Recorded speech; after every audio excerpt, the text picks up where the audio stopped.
খিচুড়ি খেতে আমি ভীষণ ভালোবাসি, আর এইভাবে হাত পেতে খিচুড়ি নিতে আমার একটুও লজ্জা করে না। কাল গিয়েছিলাম কাঁচরাপাড়া, আর দেখছি ফেরার সময় হনুমানজির মন্দিরে এই লম্বা লাইন পড়েছে। তাকিয়ে দেখছি খিচুড়ি দিচ্ছে, ব্যাস মিস তো করা যাবে না।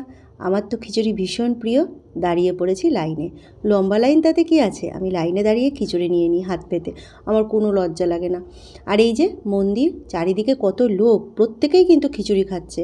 আর এই যে আমার বর একটু হাতে জল এনে দিল, ব্যাস এইবার আমি দাঁড়িয়ে আছি, খিচুড়ি খাচ্ছি। আর আমার এই খিচুড়ি খেতে না ভীষণ ভালো লাগে, সেটা সাদামাটা হোক যেমনই হোক না কেন। সেই জন্য আমি নিয়েছিলাম গরম গরম খিচুড়ি, আর করেছিল আলুর তরকারি, তবে আমি কিন্তু আলুর তরকারিটা খাইনি।